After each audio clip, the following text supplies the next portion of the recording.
Hello and welcome once again to CXOTalks.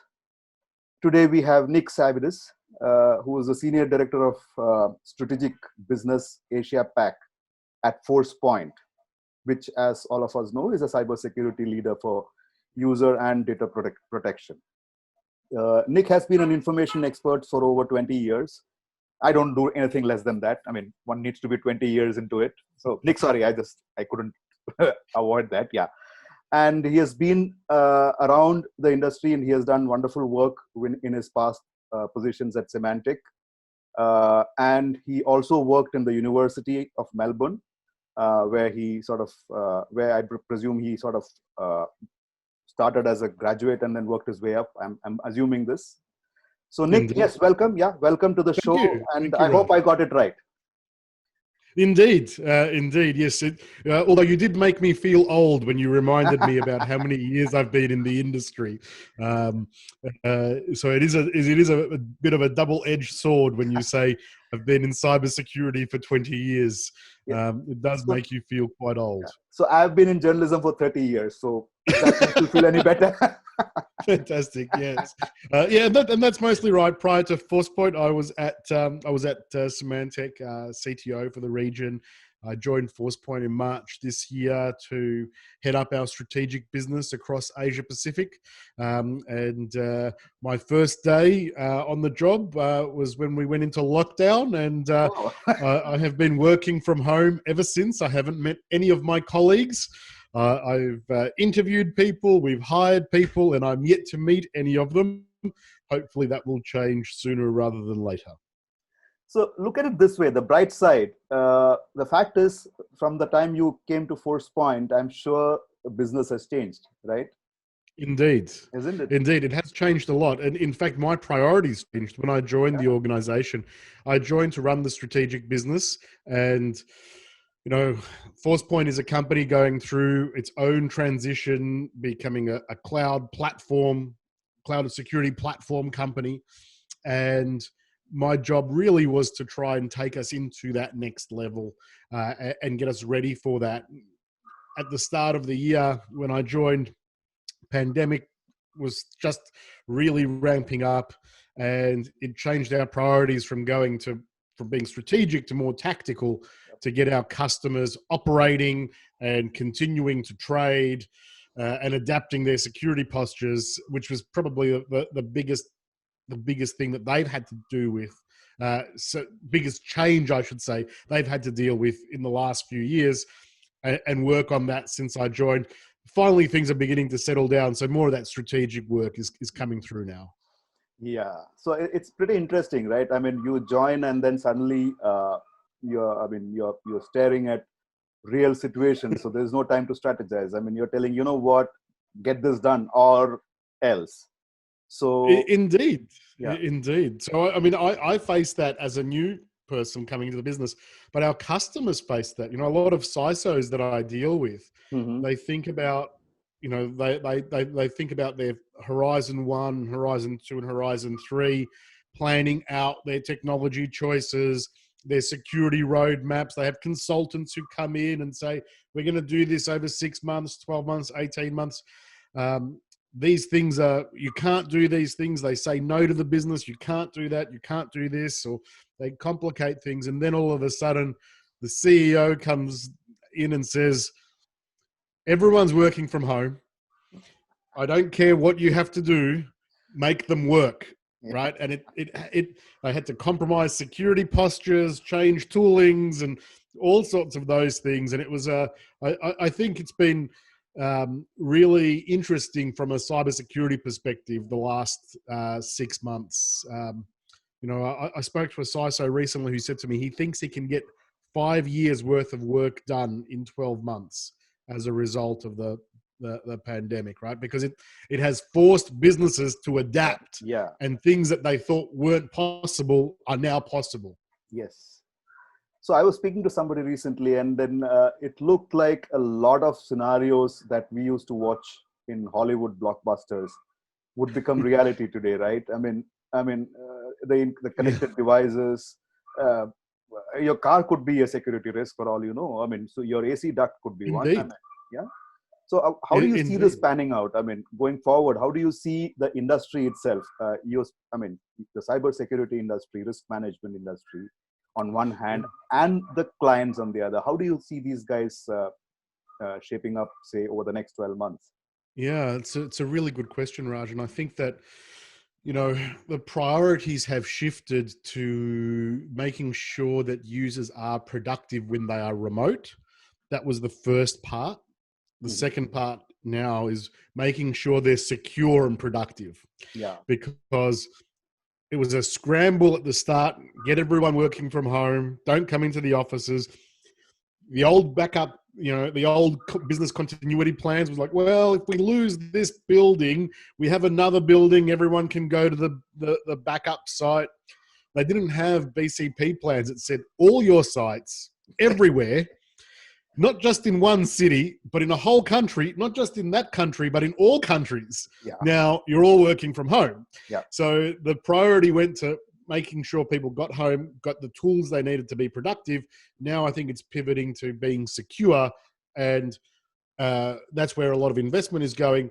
And then I think the next phase really is, how do we normalize this to become business as usual, to become something that we can work with all the time, so that our users are universally protected, no matter where they are, to the same level. So there is no two disparate security outcomes or security settings for a user, whether they are at home, whether they are in a building, whether they're in a remote location.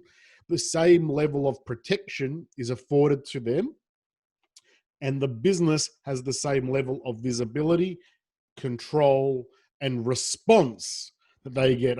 You can get visibility into what people are doing at home by, instrumenting their laptops or devices. But then how do you do your response? So many of our procedures were like, well, let's send the guy to the person's desk and grab their laptop or do this. Now it's all, you can't do that anymore, right? So how do you adapt that into this new way to make it standard? And I think that's changing a lot of the approach. And there's two big concepts that we've been talking about for a while now. And we were very fortunate at Forcepoint because we were already going down this path as a company, because we saw this as the strategic direction that the industry was going to move to over the next 4 years, right? So over Horizon 1 and Horizon 2, the adoption of cloud, serverless computing, all of this sort of stuff was really pushing the concepts of, Gartner calls it SASE. Yeah. Forrester has this concept called zero trust. Google wrote this paper called Beyond Corp some years ago. These ideas that the network is abstracted away and the infrastructure is abstracted away.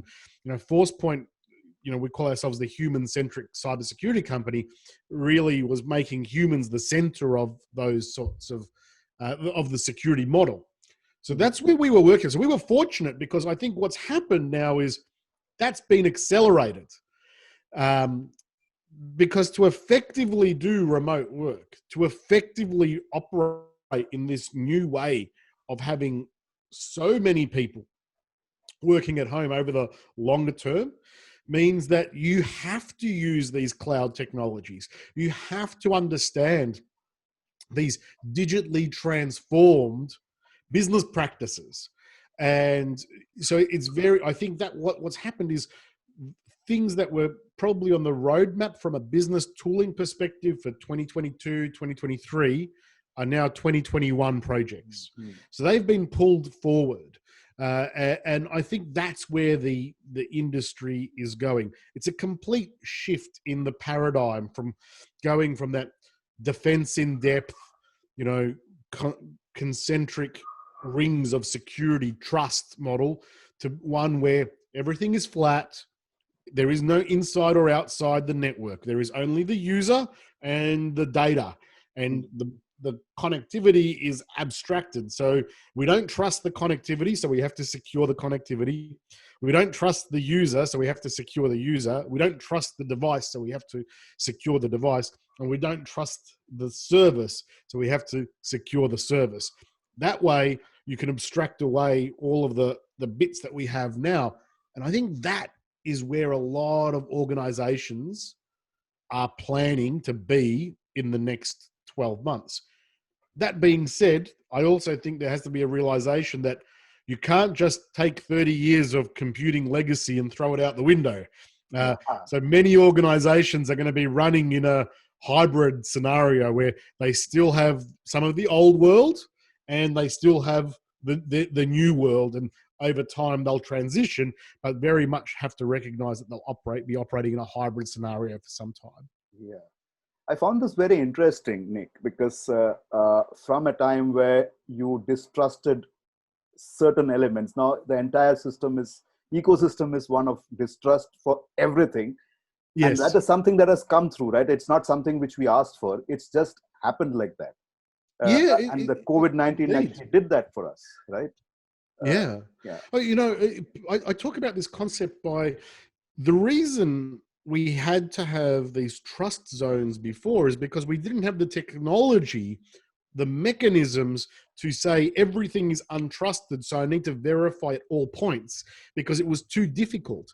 Now what's happened is the technology has caught up and we can actually, instead of having these rings and perimeters of multiple perimeters, if we put essentially what are micro perimeters around every component, in the past that was too complicated, too difficult to manage, too expensive. Now with the advent of cloud and hyperscale computing and big data to do the analysis on the signals that you get from that, well, what was impossible is now possible. So I think it's something that we've always wanted to do, but we couldn't do, so we made do with this other architecture, right? And now, as a result of that digital transformation and the level of sophistication in our tooling has come up, we can actually achieve that, that zero trust SASE model where everything is instrumented. We don't trust anything until we verify it. And then we don't just have a binary, we trust this and they've got access. What you say is, I trust this for this moment in time. And then I continue to watch it and make sure that it has that level of trust continuously. And if the user deviates outside of that, changes their risk profile, changes their impact on other systems. That's where we really are spending a lot of our time on, is understanding the user's behavior so that your trust decision is not binary.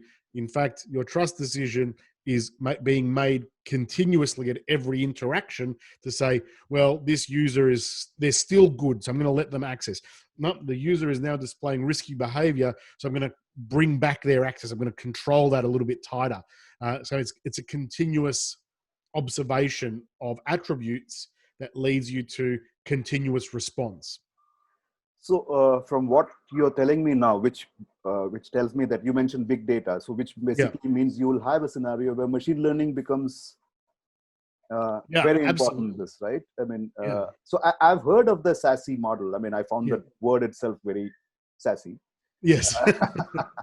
So can you explain that a little more, and how AI and ML would start impacting, like what you just said now, actually gave an idea. Absolutely. Yeah, you can't have a person peering into a computer and saying, okay, this guy is risky now. I mean, not now. Now it can't happen, right? It has to be an automated system. So how will that work? You must have automation. You must have automation, because we can't scale. We can't scale. You said you're in Bangalore, right? You could hire everyone in Bangalore and you still wouldn't have enough people to do the responses, right? It's impossible to do. You have to have analytics to do that. And the advent of big data and machine learning is extremely helpful here, because machines are very good at understanding patterns, at understanding these things and surfacing them up to humans for investigation. So if I go back to the old model, in the old model, all of your data and your applications lived inside your data center. So you had a perimeter around that. Then the cloud came along and you started to put some data and some applications in the cloud. So you took your existing controls and then tried to put another perimeter in the cloud. And it kind of worked. Mm-hmm. As a result of the digital transformation organizations are going through today, more of that is going into the cloud. Now, the problem is all your existing tools, security controls, are still based on that perimeter inside your building. But my data and my applications are no longer in my building. So that perimeter no longer serves a purpose.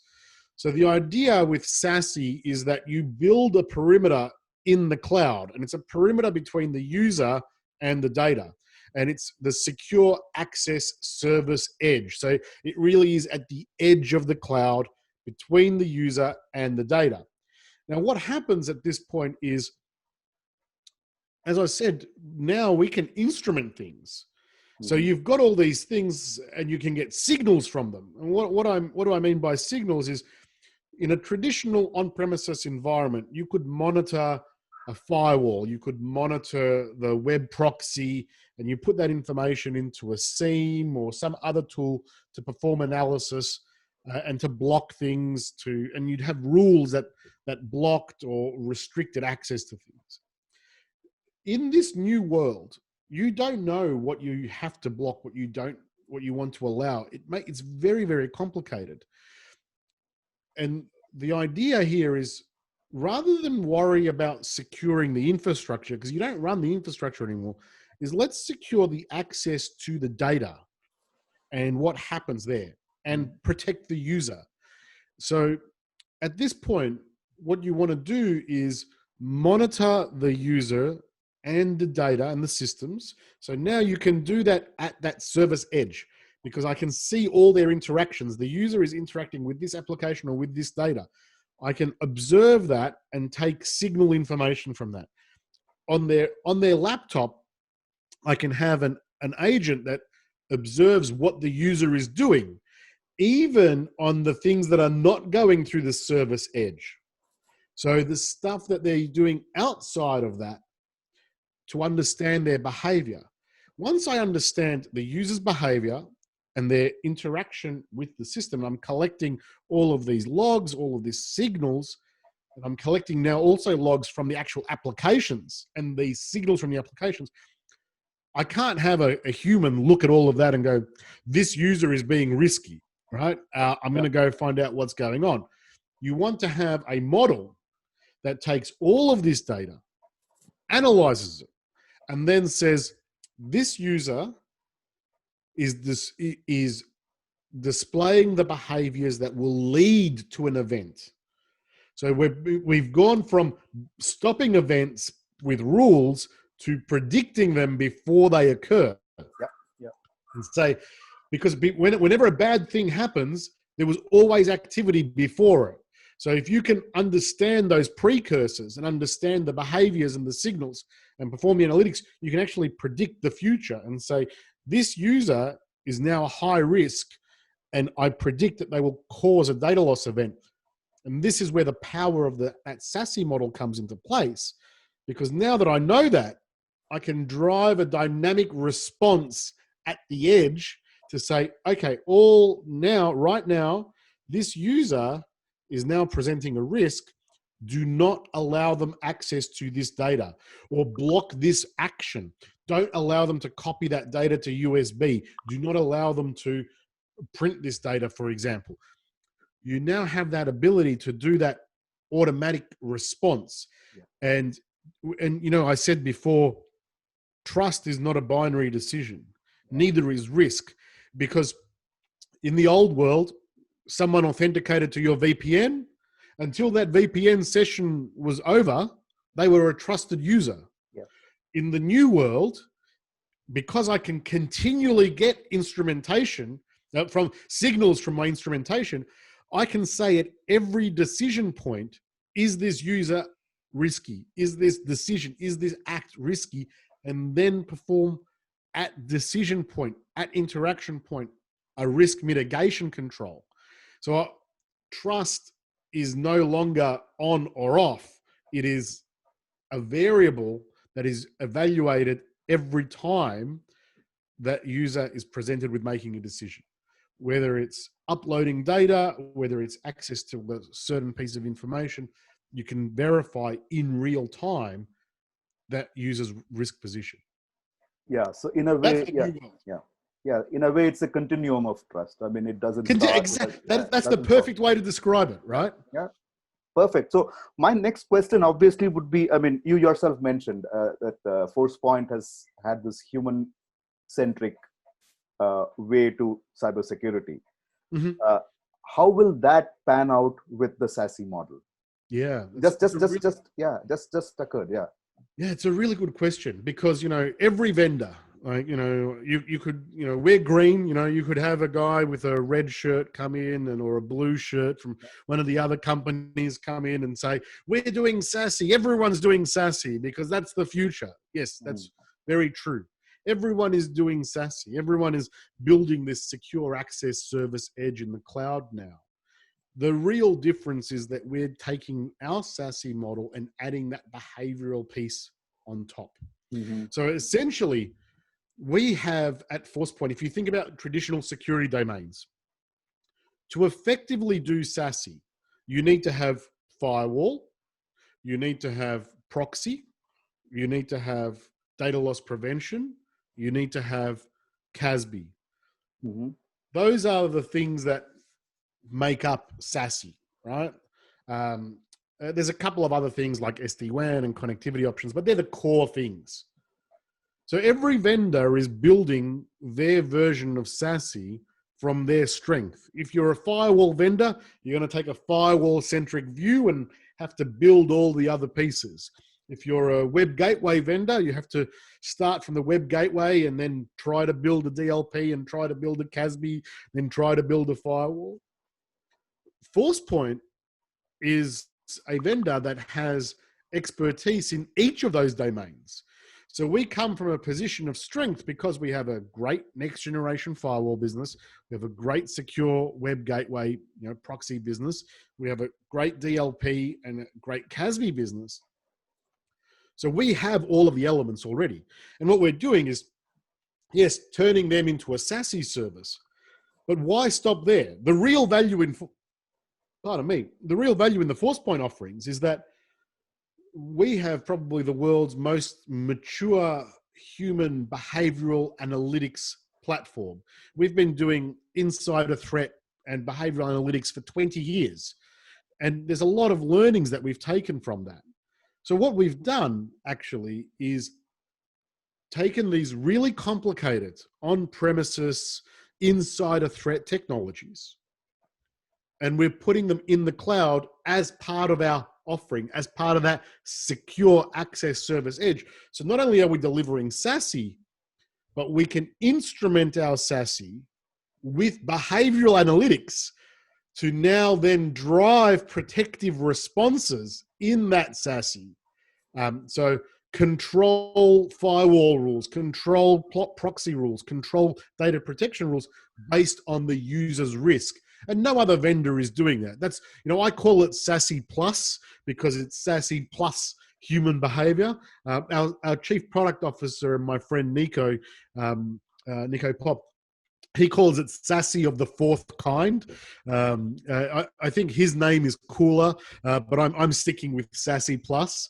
So that's what we're doing. We're taking that advanced behavioral analytics, putting it into the SASE, so that we're driving those responses. And it's also supercharging our existing data loss prevention business. So from a Forcepoint perspective, we're the only vendor that's really taking that risk continuum approach, as you described it, to these tools.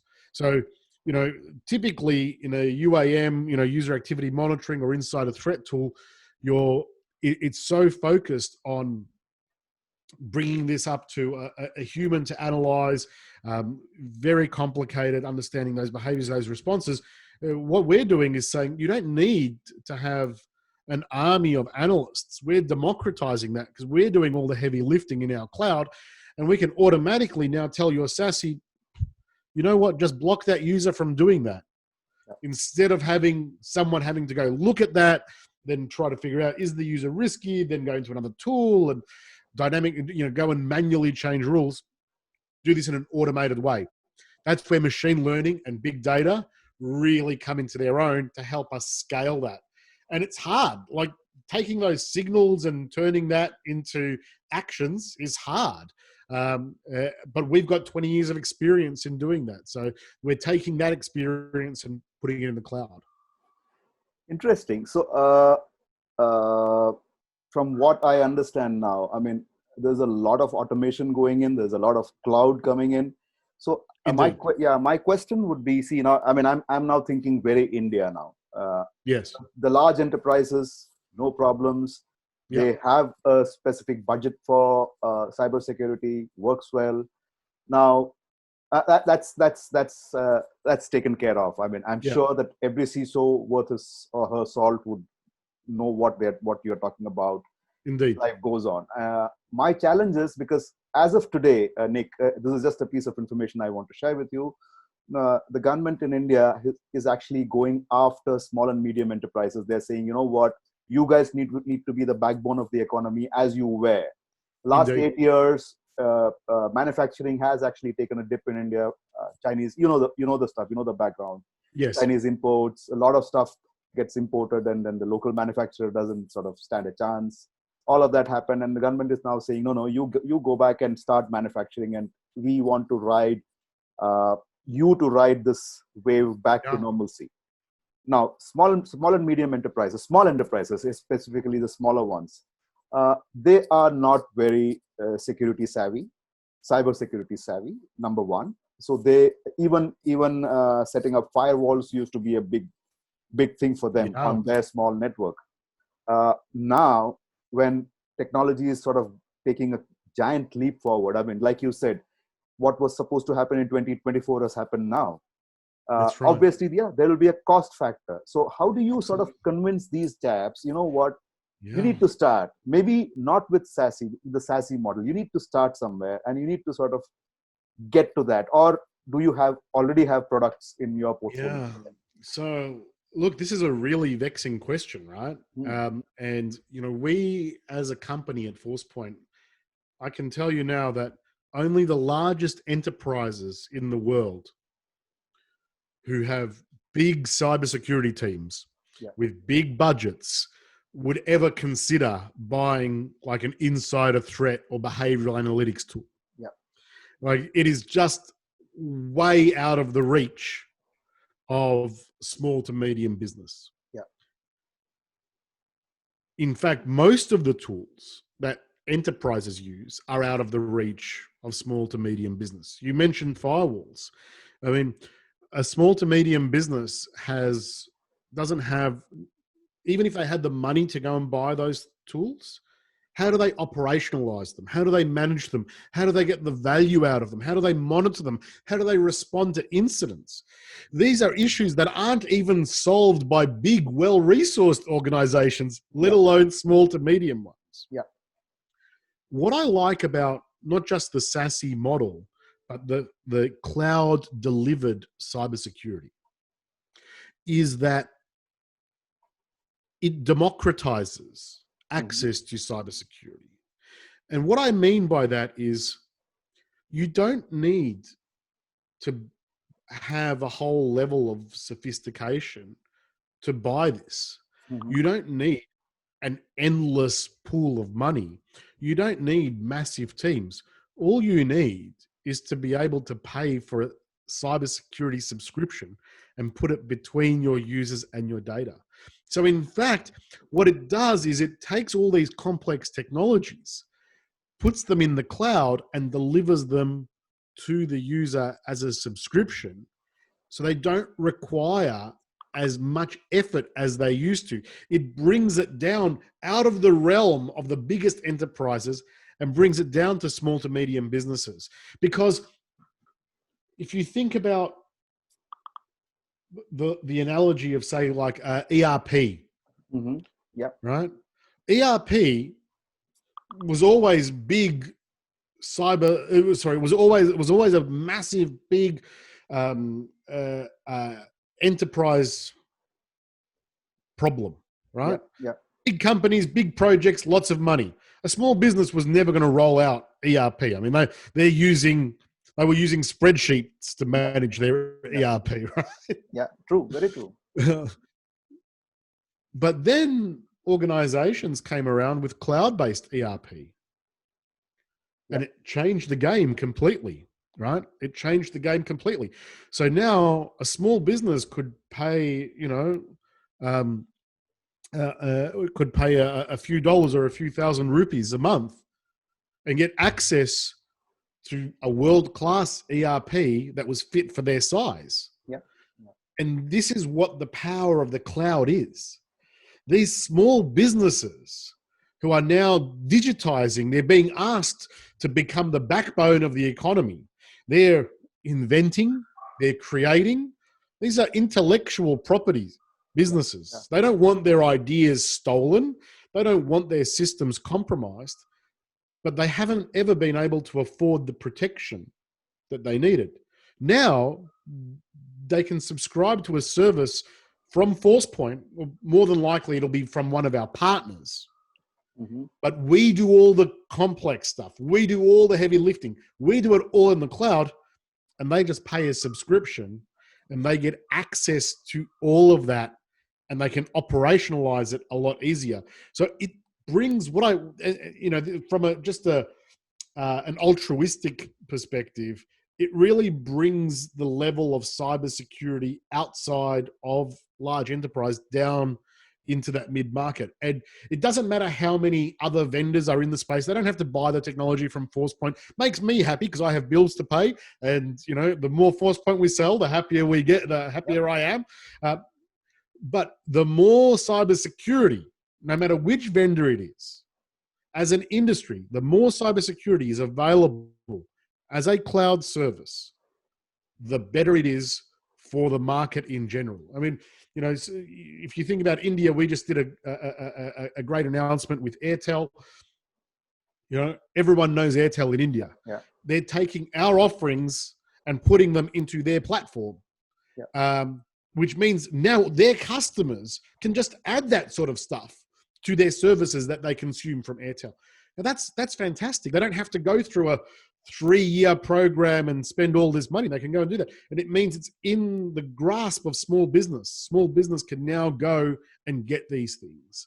And that's, I think, the real power here is that the message to small business is you don't have to be left behind anymore.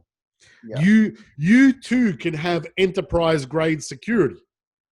You might not have to have the program or the sophistication or all of that goes behind it, but you can now have access to it because the hardest parts, most expensive parts, the most complex parts are being run for you by a company like Forcepoint in the cloud. And that is very empowering.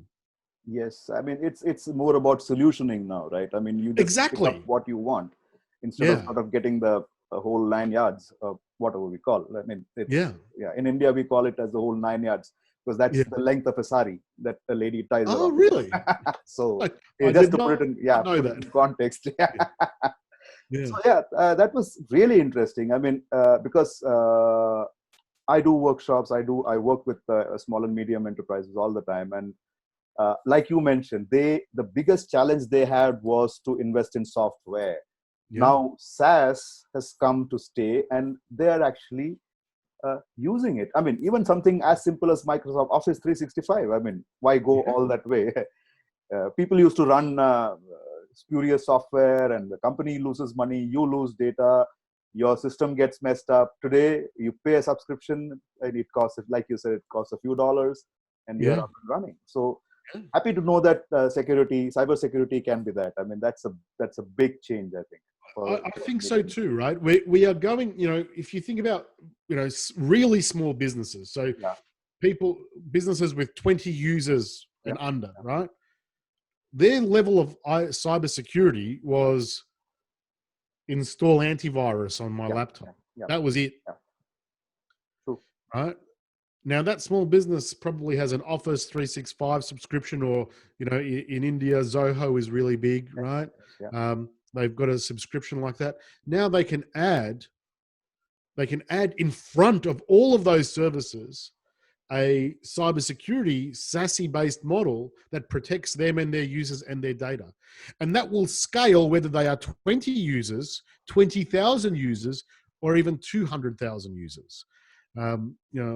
This morning I was helping one of my colleagues. They're scoping out for a customer who has 140,000 users. And that same technology that will drive that 140,000 users, a 500 user company can go and buy and get the benefits out of, because it's delivered as a SaaS model. It's SASE as a SaaS model to those customers. They can add the behavior analytics onto it, and it matures with them. They don't have to use all the pieces. They can add them as they go along. Very similar to other SaaS offerings. You might not use the whole suite today, but as you grow and as you get bigger and more sophisticated, you can turn on the things that are important to you. And I think it's what we're entering what I'm calling the great democratization of cybersecurity. Yeah. We are moving cybersecurity into a more level playing field for businesses.